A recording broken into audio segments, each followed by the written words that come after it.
You have a beautiful smile. Thank you. Thank you. The morning rush was in full swing at Maple Street Cafe, a small diner on the corner of downtown Chicago. The smell of roasted coffee beans and sizzling eggs filled the air, and the chatter of early customers mixed with the clinking of plates. Emily Carter, a 24-year-old waitress, hurried from table to table with practiced speed.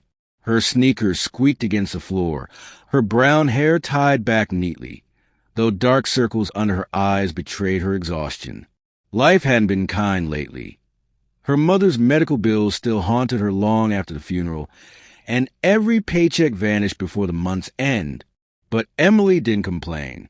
She just smiled through it all, grateful to have a job.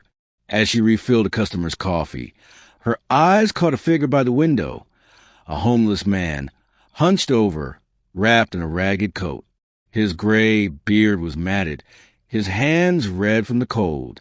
He looked out the window, as though watching life move past him.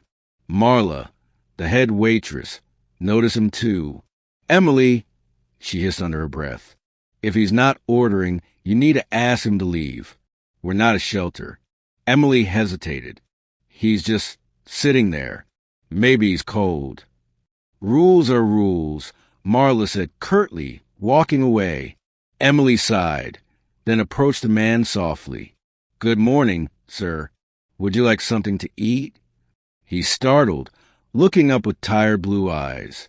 I was just warming up. I don't have money for breakfast." Emily smiled gently. "Then I'll get you a cup of coffee." "On me." He blinked, confused. "I can't let you do that, miss." "You can," she said kindly. "It's freezing outside. Everyone deserves a warm drink." Before he could protest again, she poured a hot coffee, grabbed a small plate with toast, and set it before him. "Here you go." He stared at her with quiet disbelief. "You're an angel," he whispered. Emily chuckled. "Just a waitress." When she turned back, Marla shot her a look that could curdle milk. "You're paying for that," she muttered. "I know," Emily replied simply. Later, when the man left, she found a napkin under his cup with shaky handwriting. "Thank you for your kindness. You reminded me that goodness still exists." The next morning, Emily came in early, expecting another ordinary day. But when the doorbell chimed and walked a man in a navy blue suit, clean-shaven and confident, he looked familiar, but impossibly so. Her eyes widened. It was him, the same man from yesterday. Marla was already hurrying over. "Good morning, sir. Table for one." He smiled faintly. "Not exactly. I'm here to speak with your staff, particularly Miss Emily Carter." Emily froze. "Me?" He turned to her with a warm smile. "Yes, my name is Richard Evans." The name rang a bell. The cafe's owner. His name was Richard Evans. But that couldn't be. Marla's jaw dropped. "Wait, are you saying?" "Yes," he said. "I own this cafe and several others across the city." The cafe went silent.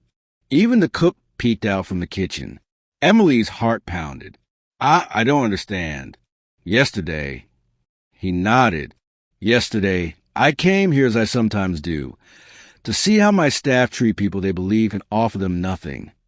Emily stared at him, speechless. He continued. "You didn't look down on me. You didn't ignore me. You offered kindness without expecting anything in return. That's rare." Marla stammered. "Sir, if I had known." He raised a hand gently. "That's the point, Miss Marla. You didn't." He turned to Emily again. "I grew up poor. My mother and I lived on the streets for a while. People walked past us like we didn't exist. But once, a waitress gave me coffee when I couldn't pay. That act changed how I saw the world. I promised myself that when I could, I'd do the same for others." Tears welled in Emily's eyes. "I didn't do anything special." He smiled. "That's what makes it special. Richard asked to speak with the manager. 10 minutes later, he returned and faced Emily. "I'd like to offer you something," he said. "My uptown cafe needs a new assistant manager. I think you'd be perfect for the role." Emily blinked, stunned. "Assistant manager? But I'm just a waitress. I don't have the experience." "You have heart," he said simply. "Everything else can be learned." Her voice trembled. "Are you sure?" He smiled. "Absolutely." That night, Emily went home clutching the job offer letter. She sat on her small bed and whispered, "Mom, I think things are finally turning around." And they did. A month later, she started at the new cafe. It was larger, brighter, full of energy. Emily threw herself into learning everything: inventory, schedules, customer care. Richard often visited, not as a boss, but as a mentor. One afternoon he said to her, "Remember this, Emily. People forget what you serve them, but they never forget how you made them feel." Those words stayed with her. As the months passed, the cafe thrived under Emily's care. She treated her staff with patience and her customers with warmth. Word spread about the kindness of the new manager, and soon the place was packed daily, not just for food, but for the feeling of being welcomed. One cold winter evening, Emily was locking up when a young man knocked timidly on the glass door. He looked exhausted, his clothes dirty and torn. "I'm sorry, miss," he said quietly. "Can I just sit for a bit? I won't cause trouble." Emily saw herself in his tired eyes and remembered a cup of coffee long ago. "Of course," she said softly. "Come in. You look frozen." He stepped inside, shivering. She poured him coffee and set down a small sandwich. "Eat. No charge." He looked startled. "Really? Why?" She smiled. "Because someone once did the same for me." He nodded slowly, eyes glistening. "Thank you, ma'am. People don't usually care." Emily just said, "They should." A few days later, Richard stopped by again. "I heard you gave away a meal," he said with a knowing grin. She laughed. "You did the same for me once." He nodded. "And you've learned the right lesson. Kindness should never stop with one person." Then he handed her a folder. "You've done incredible work here, Emily. I'm retiring soon, and I'd like you to take over this cafe." Her breath caught. "Take over? You mean?" "It's yours," he said simply. "You've earned it." Tears filled her eyes. "Richard, I don't know what to say. Say you'll keep helping people. That's all I ask." She hugged him tightly. "I promise." Years passed. Under Emily's care, the cafe became famous. Hope's Corner Cafe.